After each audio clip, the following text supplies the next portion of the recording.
महावीर के चरणों में भाव भरा वंदन। शांति दूत आचार्य श्री महाश्रमण जी के श्री चरणों में भाव भरा वंदन। श्रद्धे मुनि श्री डॉक्टर ज्ञानेंद्र कुमार जी स्वामी को वंदना। मुनि पद्म कुमार जी, मुनि रत्न कुमार जी, समुपस्थित धर्म सभा,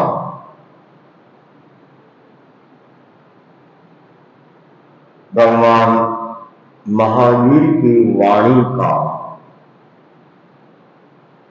प्रसिद्ध सूत्र छंदम निरोधेन वेय मुखम, जिसकी हम कुछ दिन से चर्चा कर रहे हैं कि छंद का निरोध करने से मुक्ति मिलेगी। छंद का निरोध करने से अर्थात छंद को रोकने से मुक्ति मिलेगी। अब इसको बहुत सारे अलग अलग कोण से व्यापक रूप से इसे समझना चाहिए। छंद ये सीधे आत्मा से जुड़ा हुआ है, हमारी आत्मा से। और छंद का अर्थ है स्वतंत्र होना, आत्मिक स्वतंत्रता। एक स्वतंत्रता बाहर की होती है, एक भीतर की होती है। हम भीतर से हमारी आत्मा कैसी स्वतंत्र बनी और उस के बाबत तत्व स्वतंत्रता की बाधाएं, 7 बाधाओं की कल मैंने चर्चा की थी। 7 बाधाएं हैं। मैं वापस आप लोगों को पुनरावृत्ति कराने का कोशिश कर रहा हूं। भयम प्रलोभनम द्वेष, आवेशो हीन भावना, अहंकारो लोकवाद, एतेषात् प्रभावित। हमारी स्वतंत्रता में ये 7 बातें हैं। ये बात भय, प्रलोभन, द्वेष, आवेश, हीन भावना, अहंकार और लोकवाद, इनसे अप्रभावित होती है स्वतंत्र। ये बाधक है। इनसे अप्रभावित स्वतंत्रता ही वास्तव में स्वतंत्रता है। यदि हमारी स्वतंत्रता में ये है तो वह वास्तविक स्वतंत्रता नहीं हो सकती। वह स्वतंत्रता हमें मुक्ति की ओर ले जाने वाली होती है।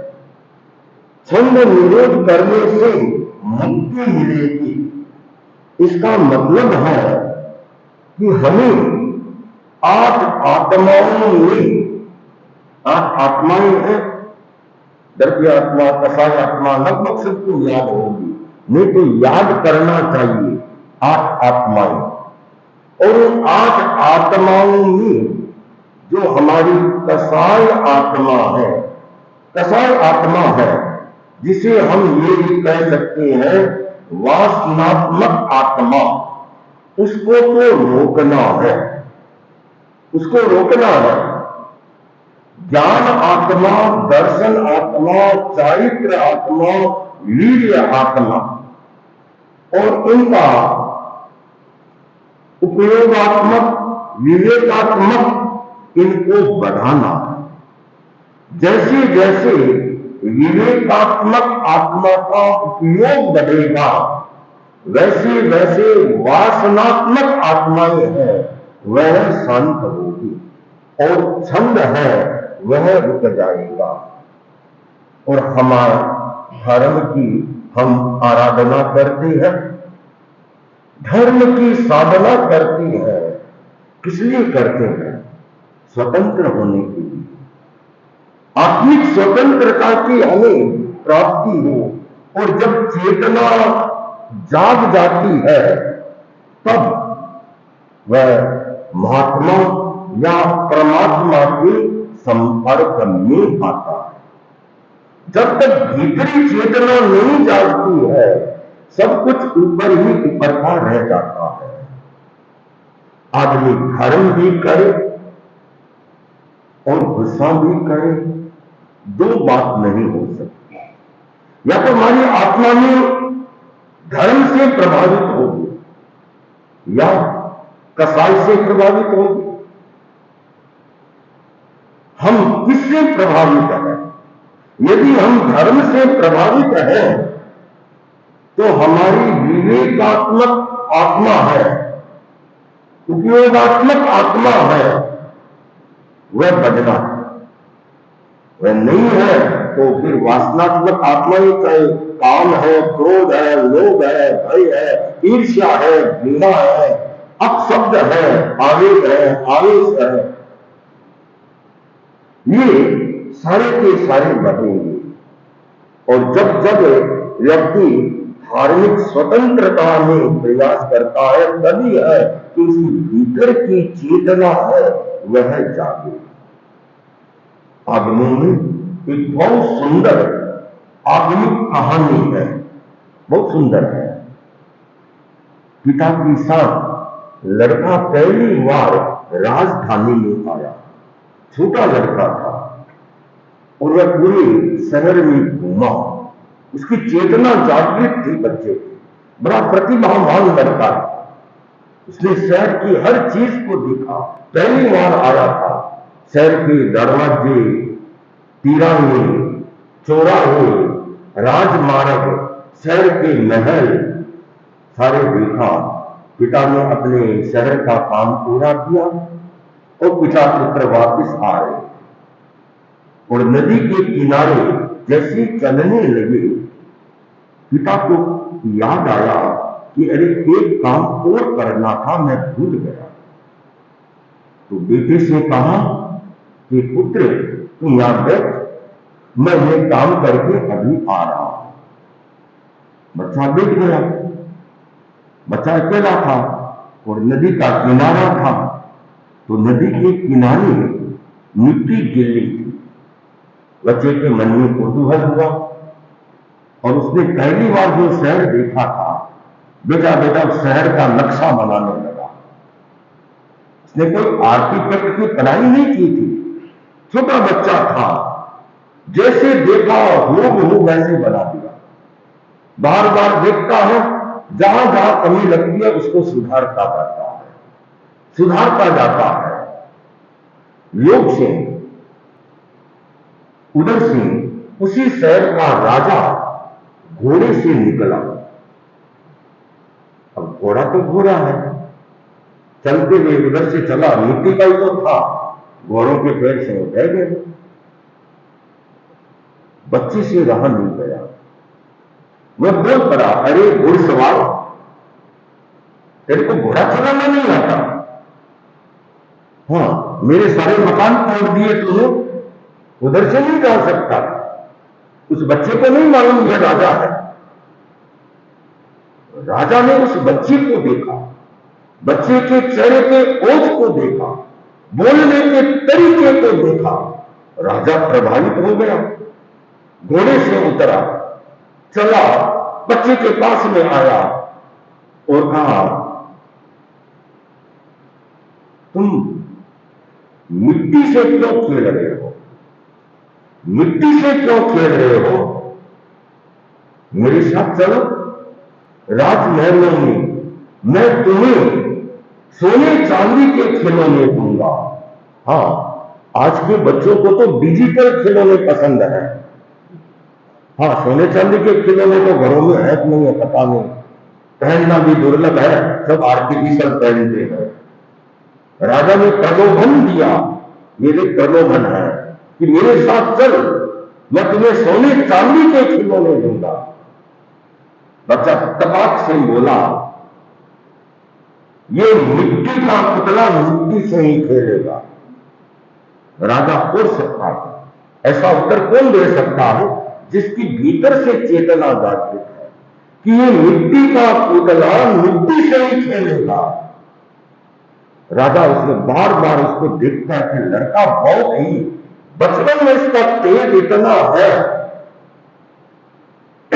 फिर कहा मेरे साथ में चल। तब बच्चे ने कहा मैं आपके साथ में तब चल सकता हूं, मेरी दो शर्त है, मेरी दो कंडीशन है। मैं आपको मंजूर हो तो मैं चलने के लिए तैयार हूं। कि क्या? कि एक तो कभी आप मेरे को छोड़कर नहीं जाएंगे, मेरे को अकेला नहीं छोड़ेंगे। दूसरा, जब मैं सोऊं, जब भी सोऊं आपको ड्यूटी पहरा देना होगा, मैं सो रहा हूं। राजा ने कहा संभव नहीं है। हाँ, मैं राजा हूं, हाँ, मेरे पहरेदार रहते हैं, चारों तरफ सुरक्षा का घेरा रहता है, मैं तेरे कैसे दे सकता हूं? और तू सोए मैं तेरा हूं, तेरा संभव नहीं है। वह बच्चा तत्काल बोला, मेरा प्रभु सदा मेरे साथ रहता है, मुझे कभी मेरा प्रभु नहीं छोड़ता अकेला मुझे। और जब मैं सोता हूं तो मेरा प्रभु मेरी रक्षा करता है, ड्यूटी देता है। तो मैं राजन तेरे साथ जाकर क्या करूंगा? राजा दिखता हो गया। ऐसा उत्तर कौन दे सकता है जिसकी आत्मा में स्वतंत्रता है, जिसकी चेतना जागृत है, भीतर से जागृत है, जिसका विवेकात्मक उपयोग आत्मा जागृत है, वह ऐसा उत्तर दे सकता है जो किसी से भी प्रभावित नहीं है। इसलिए धर्म है, वास्तव में धर्म की आराधना है, वह चेतना के जागरण के लिए की जाती है। एक धार्मिक व्यक्ति धर्म करे और उसके भीतर से चेतना जागृति न हो, भीतरी चेतना सोई की सोई रहे, तो वह कैसा धार्मिक है? हर धार्मिक को अपने आप में चिंतन करना चाहिए, तब स्वतंत्रता होती है। हमारे पुराने युग के आचार्य, हमारे अग्रणी शिक्षा देते थे। परम पूज्य अष्टमाचार्य कालूगणी सुजानगढ़ में चतुर्मास करा रहे थे और वही रामपुरी जी का स्थान, और उस समय मुनि तुलसी थे, ऊपर के रूम में थी।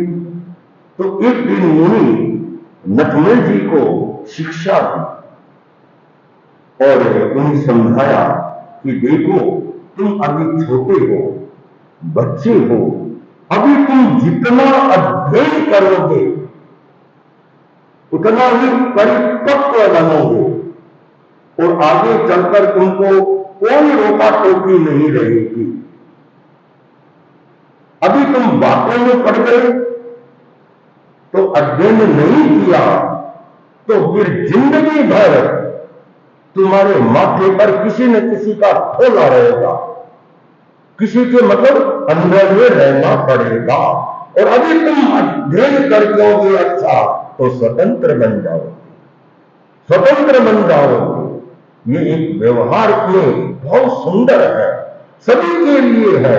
मुझे भी याद है मेरे अग्रण्य श्रद्धेय मुनि श्री सुमेरमल जी सुमन, मैं जब नव दीक्षित था बहुत कठोर अनुशासन में रखते थे।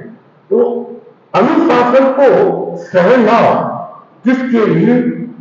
अपनी आत्मिक चेतना को जगाने के लिए। यदि उसे परतंत्रता समझ ली जाए तो फिर स्थिति और बन सकती है।